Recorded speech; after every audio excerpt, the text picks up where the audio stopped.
Salut tout le monde, bienvenue aujourd'hui pour cette nouvelle vidéo, j'espère que vous allez tous extrêmement bien depuis la dernière. On se retrouve aujourd'hui comme vous l'avez vu dans le titre pour le chapitre 130 de l'attaque des titans, on en discute tout de suite. 君と夏の終わり将来の夢大きな希望を忘れない10年後の8月も立て合えるの信じて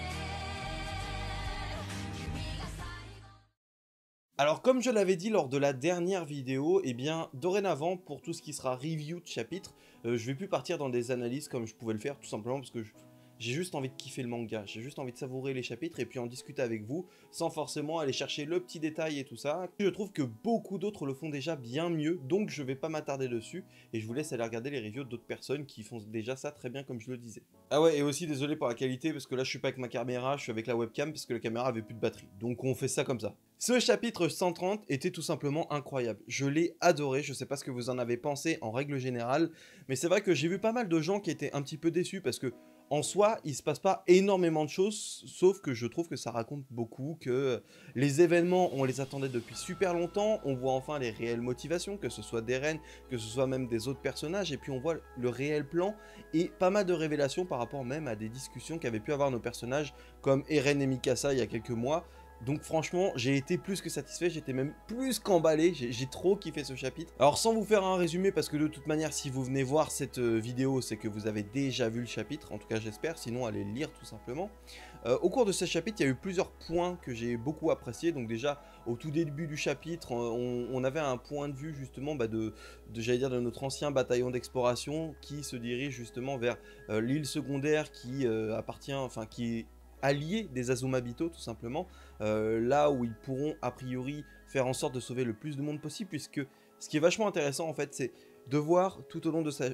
ce chapitre en fait que tu peux pas avoir une fin joyeuse, c'est pas possible. On s'en doutait, on le savait depuis longtemps que de toute façon c'était pas le but d'Isayama et que on allait y arriver, mais là ça se confirme d'autant plus puisque là normalement, à moins d'un miracle, je ne sais trop comment, qui serait trop tiré par les cheveux et qui me dégoûterait sincèrement de la fin du manga, on se dirige vers une fin à tendance plutôt triste, avec peut-être quelques personnages heureux, mais globalement ce serait plutôt triste, et on nous le fait bien ressentir tout le long, puisque là déjà notre bataillon entier qui va lutter contre Eren, qui va lutter contre l'éradication de l'ensemble du peuple Mar, a bien pris conscience que ça ne va pas être possible de sauver tout le monde, et que l'objectif, que ce soit de eux et puis ce que Magat a légué, c'est tout simplement de sauver le plus de personnes possible. Tu ne sauveras pas tout le monde, mais fais ton maximum pour sauver un maximum de gens, et faire en sorte que toutes ces personnes puissent vivre heureux durant tout le reste de leur vie, et même plus tard pour leur descendance. Donc j'ai trouvé ça très fort encore une fois par rapport au message, parce que justement on nous fait bien comprendre que ça peut pas bien se terminer. Et puis la transition est toute trouvée puisque on va passer cette fois-ci du côté d'Eren. Donc moi je pensais au début que le chapitre allait s'axer uniquement sur notre ancien bataillon d'exploration, mais non, on va retourner voir Eren et ce fameux grand terrassement. Et j'ai trouvé vraiment la manière dont l'histoire avait été racontée au cours de ce chapitre génial. En fait, j'étais vraiment porté dedans puisque depuis le départ dans l'attaque des titans, on a quand même un récit qui s'axe autour de la temporalité, sur le fait que on va te raconter un truc, mais que le personnage depuis le départ, il était au courant, sauf qu'il ne le savait pas, c'était son lui du futur, etc. Bref, énormément de choses qui s'axent sur la narration autour de la temporalité, et encore une fois, je trouve que ça a été très très bien fait, puisqu'on est sur un flashback, enfin, c'est très compliqué parce que c'est un flashback d'Eren, mais en même temps, il y a ses réflexions actuelles. Et ce flashback est entremêlé en fait de deux flashbacks en gros. C'est-à-dire qu'on va avoir la discussion entre Eren et Historia, mais aussi Eren et Floch, et tout ça va se passer simultanément, et on se rend compte que il raconte son véritable plan à Floch, qui va raconter son véritable plan à Historia, qui va mentir à Sig, on va aussi comprendre qu'il a menti à Mikasa lorsque il lui avait expliqué que si un Ackerman choisissait un maître, et c'est pour ça qu'il faisait tout pour le défendre, d'où la relation qu'elle avait Mikasa envers Eren, et que rien n'était réellement sentimental, enfin c'était pas de l'amour, c'était juste dans ses gènes, sauf que au final on se rend compte que c'était tout simplement un mensonge et qu'il a fait ça très certainement pour la protéger et pour la détacher de lui, pour que au final la fin soit plus heureuse pour elle, puisque de toute façon lui il savait très bien ce qu'il allait faire et ce qu'il préparait. Donc en gros dans toutes ces révélations, on a eu beaucoup de choses. Déjà on sait maintenant le véritable plan d'Eren, c'est dit, c'est écrit noir sur blanc, il n'y a plus vraiment d'ambiguïté comme pouvait y en avoir auparavant, il veut exterminer tous ses ennemis. C'est quelque chose qu'on le savait depuis le départ, puis il y a des références à ses premières phrases, la première fois où sa mère a été dévorée par le titan de sa belle-mère, j'allais dire, oui, l'ancienne femme de Grisha. Et bien à ce moment-là, on savait qu'il voulait exterminer tous les titans et qu'il disait qu'il les exterminerait tous. Et puis là, on avait le parallèle à la fin de ce chapitre avec le nouveau Eren qui veut tous les exterminer, mais cette fois-ci pas les titans, mais ses véritables ennemis qui sont les Mars, même le reste du monde qui en ont après les aliens. En bref, donc ça c'était la manière un peu dont c'était raconté, et puis les informations qu'on a eues, c'était pas mal de choses autour justement de la relation entre Historia et Eren, parce que justement on se doutait un petit peu que l'enfant d'Historia pouvait être l'enfant d'Eren. Donc, a priori, de ce qu'on comprend au cours de ce chapitre, c'est que Eren... Alors, je sais pas si c'est Eren ou Historia qui voulait avoir un enfant. De ce que j'ai cru comprendre, en fait, c'est Historia. Mais la manière dont ça a été traduit en français, on a vraiment l'impression que c'est Eren qui dit qu'il souhaite un enfant. Donc, au final, on sait que, a priori, l'enfant est celui d'Historia et d'Eren. Bon, après, peut-être une énième révélation, mais non, je pense pas. Mais c'est cool de voir ça. Et puis, c'est aussi très intéressant de voir que Eren, depuis le départ, encore une fois, certes, il va commettre un génocide, il va commettre quelque chose d'absolument horrible, et tout ça, encore une fois, motivé par le fait de vouloir sauver et et rendre la vie heureuse à tous ses alliés, à tous ses amis qu'il s'est fait dans le bataillon d'exploration, et puis tous les habitants de l'île. J'ai trouvé ça très fort parce que c'est quelque chose que je dis depuis des mois maintenant, que pour moi, de toute façon, Eren, sa réelle motivation reste ses alliés, ses amis. C'est ce qu'il nous a toujours montré, c'est ce qu'il a toujours dit, même dans un flashback qu'on avait eu auparavant, on voyait qu'il commençait à changer, mais que dans son flashback, il le disait que sa seule et réelle motivation, c'était de les protéger eux. Et encore une fois, c'est ce qu'il montre et c'est ce qu'il applique en réalité en réalisant ce grand terrassement.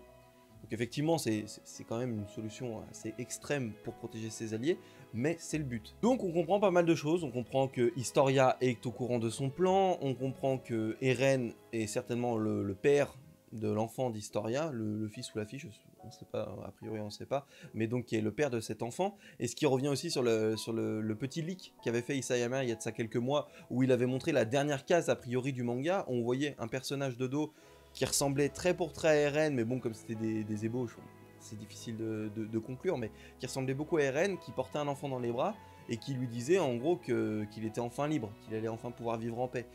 Et en fait, ça rejoint totalement ça. Si c'était Eren depuis le départ, on comprend enfin comment ça va s'agencer et comment on va en arriver à là. Donc a priori, si c'est vraiment Eren sur cette petite case, on sait que Eren va arriver au bout de ce grand terrassement, va normalement exterminer l'ensemble des personnes, même si ce qui reste assez surprenant, c'est comment ça va se dérouler, puisque justement ses alliés, tout l'ancien bataillon d'exploration va tout faire pour le contrer. Maintenant, comment ça va se passer? Est-ce qu'il va y avoir des pertes du côté de ses alliés? Est-ce qu'il va peut-être le freiner sur certains points? Est-ce que justement, tant pis pour les pertes du côté de ses alliés, il va quand même exterminer tout le monde? Est-ce qu'ils vont réussir à sauver un maximum de personnes et que le reste de ces personnes vont vivre en paix? Voilà, il y a plein de questions qui peuvent se poser par la suite, mais on voit à peu près vers quoi on se dirige. Une fin triste, mais une fin qui, j'allais dire, suit le message qu'on nous implante depuis le départ dans le manga. Et c'est ça que j'aime beaucoup aussi dans l'Attaque des Titans, c'est que malgré tout, malgré le fait qu'on arrive à la fin d'un manga qui cartonne, qui a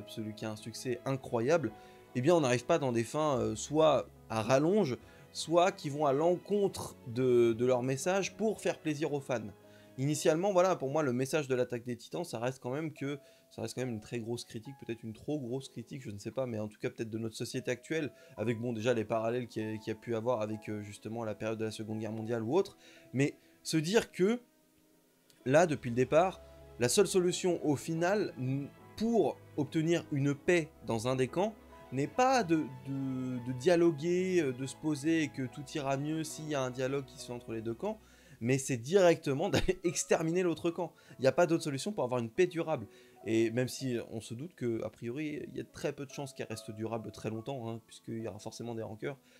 Enfin, je vois pas comment ça pourrait tenir. Même si tu extermines tout le camp adverse, il y aura toujours des rancœurs parce que tu vas pas exterminer absolument tout le camp adverse, ça me paraît pas possible. Donc bon, peu importe. Mais voilà, la seule solution que Eren, notre personnage principal, notre titan assaillant, a trouvé, c'est de faire ça. Et puis d'ailleurs, en revenant sur ce principe de titan assaillant, je trouve ça génial que le nom de ce titan, même si on l'avait compris auparavant, qu'on l'avait compris au fur et à mesure de ces chapitres, eh bien, est exposé cette fois-ci encore plus et nous est évoqué vraiment le nom du titan assaillant et sa véritable forme, la nouvelle forme d'Eren, qui est absolument dégueulasse, mais qui est, je sais pas, je trouve que ça montre aussi, j'allais dire, la déshumanisation d'Eren à ce moment-là, le fait qu'il a complètement laissé sa part d'humanité pour rendre heureux ses amis, c'est pas vraiment le terme, mais sauver ses amis, les rendre libres, et faire en sorte que ce cycle de haine perpétuelle s'arrête. Il a préféré se sacrifier toute son humanité pour ça. Même si bon, a priori, si c'est vraiment lui sur la dernière case, on sait qu'il pourra redevenir sous sa forme initiale. Même si, bon, voilà, il y a pas mal de doutes à ce niveau-là qui restent encore une fois, mais je trouve ça très fort, de ce symbolisme d'avoir un titan assaillant aussi dégueulasse, aussi inhumain, pour nous symboliser tout ça. Après, je sais pas si c'est le but, hein, mais moi c'est ce que j'interprète et c'est ce que j'aime beaucoup.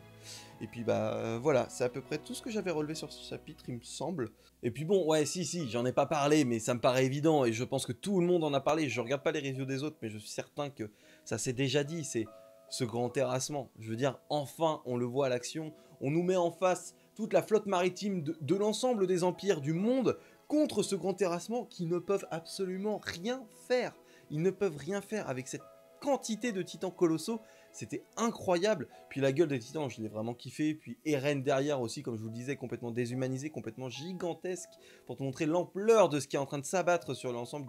du peuple Mar, mais même au-delà de ce que je peux comprendre, puisque a priori toutes les forces se sont alliées contre Eren. Mais bon, on voit bien ce qui se passe. Donc non, je trouve ça vraiment juste excellent. Le grand terrassement est magnifique. Et puis bon, aussi le fait que, voilà, tu vois des titans torpilles, mais le fait que les titans passent